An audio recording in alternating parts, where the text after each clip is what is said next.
PSC Malayalam ചാനലിലേക്ക് എല്ലാവർക്കും സ്വാഗതം. ഇന്ന് നമ്മൾ ചർച്ച ചെയ്യുന്നത് ജനുവരി 17 പുറത്തിറങ്ങിയ തൊഴിൽ വാർത്തയിലെ പുതിയ SCERT ചാപ്റ്ററുകളെ ബേസ് ചെയ്തിട്ടുള്ള പോയിന്റുകളാണ് കേട്ടോ. അപ്പോൾ നമുക്ക് പോയിന്റിലേക്ക് കിടക്കാം. സ്വാതന്ത്ര്യദിനത്തിൽ ഇന്ത്യൻ പ്രധാനമന്ത്രി ദേശീയ പതാക ഉയർത്തുന്നത് എവിടെ? ഡൽഹിയിലെ ചെങ്കോട്ടയിൽ. സ്വാതന്ത്ര്യദിനത്തിൽ ഇന്ത്യൻ പ്രധാനമന്ത്രി ദേശീയ പതാക ഉയർത്തുന്നത് എവിടെ? ഡൽഹിയിലെ ചെങ്കോട്ടയിൽ. ഡൽഹിയിലെ ചെങ്കോട്ട നിർമ്മിച്ചത് ഏത് ഭരണാധികാരിയുടെ കാലത്താണ്? മുഗൾ ചക്രവർത്തി ഷാജഹാൻ. ഡൽഹിയിലെ ചെങ്കോട്ട നിർമ്മിച്ചത് ഏത് ഭരണാധികാരിയുടെ കാലത്താണ്? മുഗൾ ചക്രവർത്തി ഷാജഹാൻ്റെ കാലത്ത് കേട്ടോ.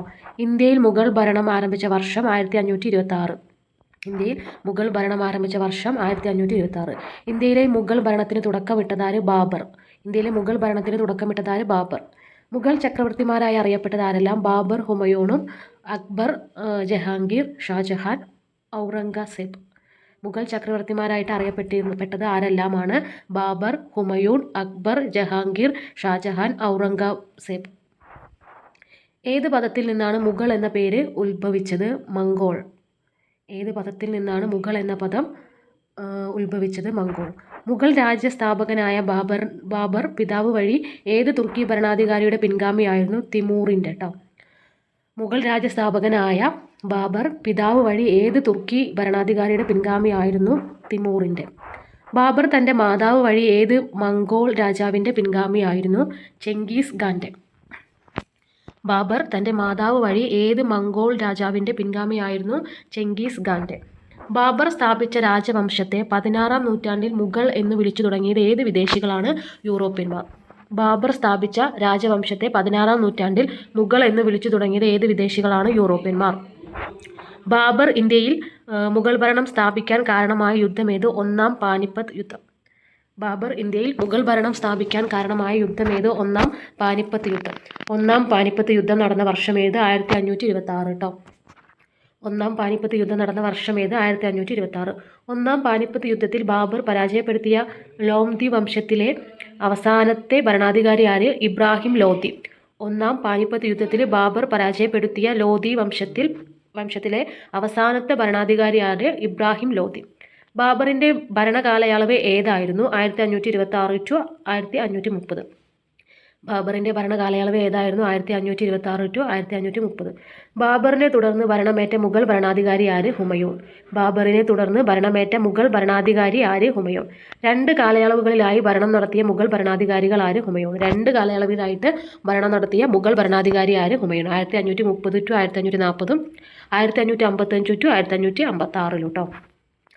അക്ബർ ചക്രവർത്തി ആരുടെ മകനായിരുന്നു? ഹുമയൂണിൻ്റെ മകനായിരുന്നു അക്ബർ ചക്രവർത്തി. അക്ബറിൻ്റെ ഭരണകാലയളവ് ഏതായിരുന്നു? 1556 to 1605. അക്ബറുടെ കാലയളവ് ഏതായിരുന്നു? 1555 to 1605. അക്ബർ പണി കഴിപ്പിച്ച പുതിയ തലസ്ഥാനം ഏതായിരുന്നു? ഫത്തേപൂർ സിക്രി. അക്ബർ പണി കഴിപ്പിച്ച പുതിയ തലസ്ഥാനം ഏതായിരുന്നു? ഫത്തേപൂർ സിക്രി.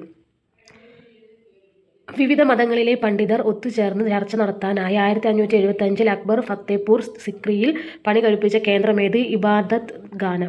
വിവിധ മതങ്ങളിലെ പണ്ഡിതർ ഒത്തുചേർന്ന് ചർച്ച നടത്താനായിട്ട് 1575 അക്ബർ ഫത്തേപൂർ സിക്രിയിൽ പണി കഴിപ്പിച്ച കേന്ദ്രമാണ് ഇബാദത്ത് ഖാന. എല്ലാ മതങ്ങളുടെയും നല്ല വശങ്ങൾ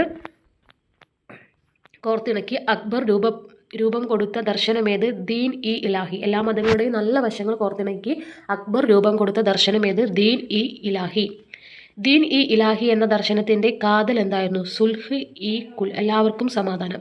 ദീൻ ഇ ഇലാഹി എന്ന ദർശനത്തിൻ്റെ കാതൽ എന്തായിരുന്നു? സുൽഹ് ഇ കുൽ, എല്ലാവർക്കും സമാധാനം.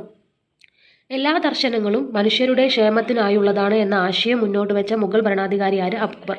എല്ലാ ദർശനങ്ങളും മനുഷ്യരുടെ ക്ഷേമത്തിനായുള്ളതാണ് എന്ന ആശയം മുന്നോട്ട് വെച്ച മുഗൾ ഭരണാധികാരി ആര്? അക്ബർ. അക്ബറുടെ ഭരണകാലത്ത് നിർത്തലാക്കിയ മതനികുതി ജസിയ. അക്ബറിൻ്റെ കാലത്ത് നിർത്തലാക്കിയ മതനികുതിയാണ് ജസിയ കേട്ടോ. മൻസബ്ദാരി അതായത് എന്താണെന്നാണ് പറയുന്നത് കേട്ടോ. മൻസബ്ദാരി ശക്തമായ ഒരു സൈന്യത്തെ നിലനിർത്താനായി അക്ബർ നടപ്പിലാക്കിയ സൈനിക സമ്പ്രദായമാണ് മൻസബ്ദാരി. ശക്തമായ ഒരു സൈന്യത്തെ നിലനിർത്താനായി അക്ബർ നടപ്പിലാക്കിയ സൈനിക സമ്പ്രദായം ഏത്? മൻസബ്ദാരി. മൻസബ്ദാരി സമ്പ്രദായത്തിൻ്റെ പ്രത്യേകത എന്ത്? ഓരോ ഉദ്യോഗസ്ഥൻ്റെയും കീഴിൽ ഒരു സൈനിക വ്യൂഹമുണ്ടായിരിക്കും. മൻസബ്ദാരി സമ്പ്രദായത്തിൻ്റെ പ്രത്യേകത എന്ത്? ഓരോ ഉദ്യോഗസ്ഥൻ്റെയും കീഴിൽ ഒരു സൈനിക വ്യൂഹം ഉണ്ടായിരിക്കും. ഓരോ ഉദ്യോഗസ്ഥനും നിലനിർത്തേണ്ട കുതിരപ്പടയാളികളുടെ എണ്ണത്തെ സൂചിപ്പിക്കുന്ന പദവിയാണ് മൻസബ്. ഓരോ ഉദ്യോഗസ്ഥരും നിലനിർത്തേണ്ട കുതിരപ്പടയാളികളുടെ എണ്ണത്തെ സൂചിപ്പിക്കുന്ന പദവിയാണ് മൻസബ്. സർക്കാർ ഖജനാവിൽ നിന്ന് നേരിട്ട് പണം നൽകി സൈന്യത്തെ നിലനിർത്തുന്നതിനു പകരം നടപ്പിലാക്കിയ സമ്പ്രദായം ഏത്? മൻസബ്ദാരി. സർക്കാർ ഖജനാവിൽ നിന്ന് നേരിട്ട് പണം നൽകി സൈന്യത്തെ നിലനിർത്തുന്നതിന് പകരം നടപ്പിലാക്കിയ സമ്പ്രദായം ഏത്? മൻസബ്ദാരി. മൻസബ്ദാർമാർക്ക് അവരുടെ പദവി അനുസരിച്ച് ലഭിച്ച പാരിതോഷികമെന്ത്? ഭൂമി പതിച്ചു നൽകിയിരുന്നു. മൻസബ്ദാർമാർക്ക് അവരുടെ പദവി അനുസരിച്ച് ലഭിച്ച പാരിതോഷികമെന്ത്? ഭൂമി പതിച്ചു നൽകിയിരുന്നു. മൻസബ്ദാർ തൻ്റെ സൈന്യത്തെ നിലനിർത്തിയിരുന്നത് എങ്ങനെ? ഭൂമിയിൽ നിന്നുള്ള നികുതി പിരിച്ചെടുത്തിട്ട്. മൻസബ്ദാർ തൻ്റെ സൈന്യത്തെ നിലനിർത്തിയിരുന്നത് എങ്ങനെയാണ്? ഭൂമിയിൽ നിന്നുള്ള നികുതി പിരിച്ചെടുത്തിട്ട്. ഭരണം ശക്തമായി മുന്നോട്ട് കൊണ്ടുപോകാൻ പ്രമുഖരുടെയും സൈനികരുടെയും പിന്തുണ ആവശ്യമായിരുന്നു. ഈ ലക്ഷ്യം കൈവരിക്കാനായി നടപ്പിലാക്കിയ സംവിധാനം ഏത്? മൻസബ്ദാരി. ഭരണം ശക്തമായി മുന്നോട്ട് കൊണ്ടുപോകാൻ പ്രമുഖരുടെയും സൈനികരുടെയും പിന്തുണ ആവശ്യമായിരുന്നു. ഈ ലക്ഷ്യം കൈവരിക്കാനായി നടപ്പിലാക്കിയ സംവിധാനം ഏത്? മൻസബ്ദാരി. ഇനി അക്ബറുടെ രാജസദസ്സിലെ പ്രമുഖർ ആരെല്ലാമായിരുന്നു? രാജ ഡോഡർമൽ, രാജ മാൻസിംഗ്, രാജ ഭഗവൻദാസ്, ബീർബൽ. അക്ബറുടെ രാജസദസ്സിലെ പ്രമുഖർ ആരെല്ലാമായിരുന്നു? രാജ ഡോഡർമൽ, രാജ മാൻസിംഗ്, രാജ ഭഗവൻദാസ്, ബീർബൽ. എൻ്റെ അനുയായികൾ മറ്റ് മതവിഭാഗങ്ങളുമായി ശത്രുതയിൽ വർത്തിച്ച് സമയം പാഴാക്കരുത്. ഇതര മതസ്ഥരോടുള്ള ബന്ധത്തിൽ സുൽഹ് ഇ കുൽ, അതായത് എല്ലാവർക്കും സമാധാനം എന്ന ആശയം അനുവർത്തിക്കട്ടെ. മൃഗങ്ങളെ കൊല്ലുകയോ യുദ്ധസമയങ്ങളിലൊഴികെ ആയുധമെടുക്കുകയോ ചെയ്യരുത്. തൻ്റെ അനുയായികളോട് ഇപ്രകാരം കൽപ്പിച്ച മുഗൾ ഭരണാധികാരി ആര്? അക്ബർ. എന്താ പറയുന്നത്? എൻ്റെ അനുയായികൾ മറ്റു മതവിഭാഗങ്ങളുമായി ശത്രുതയിൽ വർത്തിച്ച് സമയം പാഴാക്കരുത്. ഇതര മതസ്ഥരോടുള്ള ബന്ധത്തിൽ സുൽഹ് ഇ കുൽ, എല്ലാവർക്കും സമാധാനം എന്ന ആശയം അനുവർത്തിക്കട്ടെ. മൃഗങ്ങളെ കൊല്ലുകയോ യുദ്ധസമയങ്ങളിൽ ഒഴികെ ആയുധമെടുക്കുകയോ ചെയ്യരുത്. തൻ്റെ അനുയായികളോട് ഇപ്രകാരം കൽപ്പിച്ച മുഗൾ ഭരണാധികാരി ആര്? അക്ബർ. ഏത് മുഗൾ ഭരണാധികാരിയുടെ ഓർമ്മക്കുറിപ്പാണ് തുസുക് ഹി ജഹാംഗീറിൻ്റെ കേട്ടോ? ഏത് മുഗൾ ഭരണാധികാരിയുടെ ഓർമ്മക്കുറിപ്പാണ് തുസുക് ഇ ജഹാംഗീറിൻ്റെ കേട്ടോ? മുഗൾ ഭരണത്തിൽ രാജ്യത്തിൻ്റെ പരമാധികാരിയും സർവ്വസൈന്യാധിപനും നിയമനിർമ്മാതാവും അന്തിമ ന്യായാധിപനും ആരായിരുന്നു? ചക്രവർത്തി. മുഗൾ ഭരണത്തിൽ രാജ്യത്തിൻ്റെ പരമാധികാരിയും സർവ്വസൈന്യാധിപനും നിയമനിർമ്മാതാവും അന്തിമ ന്യായാധിപനും ആരായിരുന്നു? ചക്രവർത്തി. മുഗൾ ഭരണകാലത്ത് ഭരണ സൗകര്യത്തിനായി സ്വീകരിച്ചിരുന്ന ക്രമീകരണം എന്തായിരുന്നു? സുബ, സർക്കാർ, പർഗാന, ഗ്രാമം. മുഗൾ ഭരണകാലത്ത് ഭരണ സൗകര്യത്തിനായി സ്വീകരിച്ചിരുന്ന ക്രമീകരണം എന്തായിരുന്നു? സുബ, സർക്കാർ, പർഗാന, ഗ്രാമം. മുഗൾ ഭരണത്തിൽ ആരുടെ കാലത്താണ് ഇത്തരത്തിലൊരു ഭരണക്രമം, അതായത് ഘടന ഫലപ്രദമായി രൂപപ്പെടുത്തിയത്? അക്ബറിൻ്റെ കാലത്ത് കേട്ടോ. മുഗൾ ഭരണത്തിൽ ആരുടെ കാലത്താണ് ഇത്തരത്തിലൊരു ഭരണക്രമം ഫലപ്രദമായി രൂപപ്പെടുത്തിയത്? അക്ബറിൻ്റെ കാലത്ത്. മുഗൾ കാലഘട്ടത്തിൽ തർക്കങ്ങളിൽ അന്വേഷണം നടത്തി തീർപ്പ് കൽപ്പിച്ചിരുന്നത് ആര്? തദ്ദേശീയരായ മതപണ്ഡിതന്മാർ, അതായത് ഗാസിമാർ. മുഗൾ കാലഘട്ടത്തിൽ തർക്കങ്ങളിൽ അന്വേഷണം നടത്തി തീർപ്പ് കൽപ്പിച്ചിരുന്നത് ആദ്യം തദ്ദേശീയരായ മതപണ്ഡിതന്മാർ അഥവാ ഗാസിമാർ. മുഗൾ ഭരണകാലത്ത് നിലവിലിരുന്ന സാമൂഹിക വ്യവസ്ഥിതി എന്തായിരുന്നു? ഫ്യൂഡൽ സാമൂഹിക വ്യവസ്ഥിതി. മുഗൾ ഭരണകാലത്ത് നിലവിലിരുന്ന സാമൂഹിക വ്യവസ്ഥിതി എന്തായിരുന്നു? ഫ്യൂഡൽ സാമൂഹിക വ്യവസ്ഥിതി. മുഗൾ കാലഘട്ടത്തിൽ ഇന്ത്യ സന്ദർശിച്ച ഫ്രഞ്ച് സഞ്ചാരിയാത്? ടവർണിയർ. മുഗൾ കാലഘട്ടത്തിൽ ഇന്ത്യ സന്ദർശിച്ച ഫ്രഞ്ച് സഞ്ചാരിയാര്? ടവർണിയർ. മുഗൾ കാലഘട്ടത്തിൽ ഇന്ത്യ സന്ദർശിച്ച ഇംഗ്ലീഷുകാരനാര്? Ralph Fitch. മുഗൾ കാലഘട്ടത്തിൽ ഇന്ത്യ സന്ദർശിച്ച ഇംഗ്ലീഷുകാരനാര്? Ralph Fitch. മുഗൾ കാലഘട്ടത്തിലെ പ്രധാന കാർഷിക ഉൽപ്പന്നങ്ങൾ എന്തെല്ലാമായിരുന്നു? നെല്ല്, ഗോതമ്പ്, ബാർലി, കരിമ്പ്, പരുത്തി, എണ്ണക്കുരുക്ക്.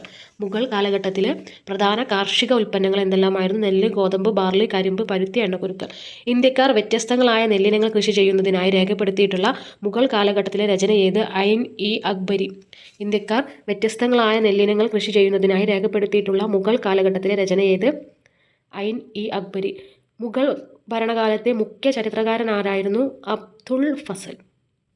മുഗൾ ഭരണകാലത്തെ മുഖ്യ ചരിത്രകാരൻ ആരായിരുന്നു? അബ്ദുൾ ഫസൽ.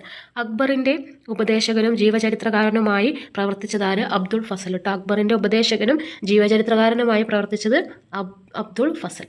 അബ്ദുൾ ഫസലിൻ്റെ പ്രധാന കൃതികളേവ? ഐൻ ഇ അക്ബരി, അക്ബർ നാമ. അബ്ദുൾ ഫസലിൻ്റെ പ്രധാന കൃതികളേവ?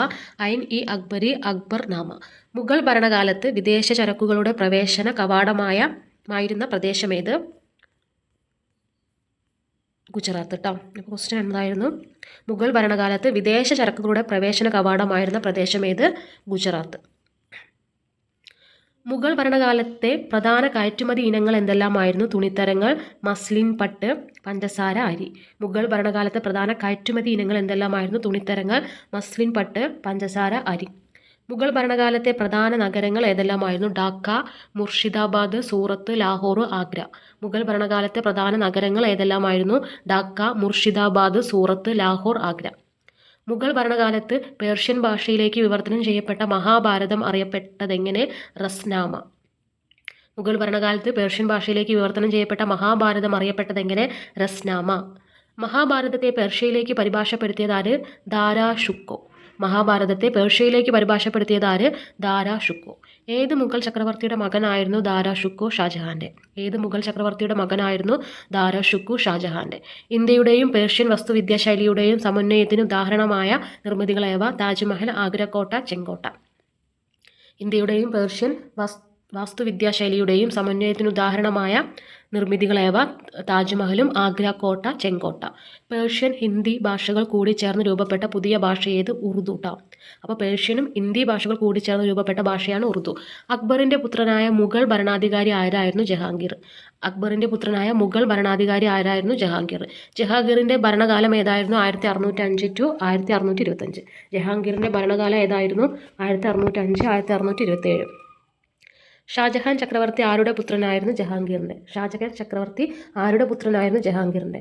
ഷാജഹാൻ്റെ ഭരണകാലയളവ് ഏതായിരുന്നു? 1628 to 1658. ഷാജഹാൻ്റെ ഭരണകാലയളവ് ഏതായിരുന്നു? 1628 to 1658. ഔറംഗസേബ് ആരുടെ മകനായിരുന്നു? ഷാജഹാൻ്റെ. ഔറംഗസേബ് ആരുടെ മകനായിരുന്നു? ഷാജഹാൻ്റെ. ഔറംഗസേബിൻ്റെ ഭരണകാലയളവ് ഏതായിരുന്നു? 1658 to 1707. ഔറംഗസേബിൻ്റെ ഭരണകാലയളവ് ഏതായിരുന്നു? 1658 to 1707. കിഴക്കിനെ വിറപ്പിച്ച അക്ബർ ചക്രവർത്തി നിര്യാതനായിരിക്കുന്നു. തീർച്ചയായും അക്ബർ മഹാനായ ചക്രവർത്തിയായിരുന്നു. ഒരേ സമയം പ്രജകളിൽ നിന്ന് സ്നേഹവും ബഹുമാനവും വിധേയത്വവും കൊണ്ടുതന്നെ ആജ്ഞാശക്തി നിലനിർത്താൻ അദ്ദേഹത്തിന് സാധിച്ചു. 1605 അക്ബറുടെ മരണാനന്തരം ഇത്തരത്തിൽ അനുശോചന കുറിപ്പ് എഴുതിയ ജസ്യൂട്ട് പാതിരിയാര്? പിയറി ജാറിക്. കിഴക്കിനെ ഉറപ്പിച്ച അക്ബർ ചക്രവർത്തി നിര്യാതനായിരുന്നു. തീർച്ചയായും അക്ബർ മഹാനായ ചക്രവർത്തിയായിരുന്നു. ഒരേ സമയം പ്രജകളിൽ നിന്ന് സ്നേഹവും ബഹുമാനവും വിധേയത്വവും ലഭിച്ചുകൊണ്ടുതന്നെ ആജ്ഞാശക്തി നിലനിർത്താൻ അദ്ദേഹത്തിന് സാധിച്ചു. 1605 അക്ബറുടെ മരണാനന്തരം ഇത്തരത്തിൽ അനുശോചന കുറിപ്പ് എഴുതിയ ജസ്യൂട്ട് പാതിരിയാണ് പിയറി ജാറിക്. അക്ബർ ചക്രവർത്തി ജനങ്ങളുടെ പരാതി കേട്ടിരുന്നത് എവിടെയാണ്? ദിവാൻ ഇ ഗാസിൽ. അക്ബർ ചക്രവർത്തി ജനങ്ങളുടെ പരാതി കേട്ടിരുന്നത് എവിടെയാണ്? ദിവാൻ ഇ ഗാസിൽ. ആഗ്രയും ഫത്തേപൂർ സിക്രിയും ലണ്ടൻ നഗരത്തേക്കാൾ വലുതും ജനനിബിഡവുമായിരുന്നു. ഏതാണ്ട് 12 മൈൽ ദൂരമുണ്ട് ഈ നഗരങ്ങൾ തമ്മിൽ. ഈ ദൂരം അത്രയും വഴി നീളെ ഭക്ഷ്യവസ്തുക്കളും മറ്റും വിൽക്കുന്ന അങ്ങാടികൾ കാണാം. മുഗൾ കാലഘട്ടത്തിലെ ഇന്ത്യയിലെ 2 നഗരങ്ങളെപ്പറ്റി ഇപ്രകാരം വിവരിച്ച ഇംഗ്ലീഷുകാരനാര്? Ralph Fitch. ആഗ്രയും ഫത്തേപൂർ സിക്രിയും ലണ്ടൻ നഗരത്തേക്കാൾ വലുതും ജനനിബിഡവുമായിരുന്നു. ഏതാണ്ട് 12 മൈൽ ദൂരമുണ്ട് ഈ നഗരങ്ങൾ തമ്മിൽ. ഈ ദൂരം അത്രയും വഴി നീളെ ഭക്ഷ്യവസ്തുക്കളും മറ്റും വിൽക്കുന്ന അങ്ങാടികൾ കാണാം. മുഗൾ കാലഘട്ടത്തിലെ ഇന്ത്യയിലെ 2 നഗരങ്ങളെപ്പറ്റി ഇപ്രകാരം വിവരിച്ച ഇംഗ്ലീഷുകാരനാണ്? Ralph Fitch. അപ്പോൾ ഇത്രയും പോയിന്റുകളാണ് ഇന്നത്തെ വീഡിയോയിൽ നമ്മൾ ഉൾപ്പെടുത്തിയിട്ടുള്ളത്. നിങ്ങൾക്ക് വീഡിയോ ഇഷ്ടപ്പെട്ട ലൈക്ക് ചെയ്യുക, ഷെയർ ചെയ്യുക, സബ്സ്ക്രൈബ് ചെയ്യുക. മാത്രമല്ല നിങ്ങളുടെ വിലയേറിയ അഭിപ്രായങ്ങളും നിർദ്ദേശങ്ങളും കമൻറ്റിലൂടെ അറിയിക്കുക കേട്ടോ. Thank you.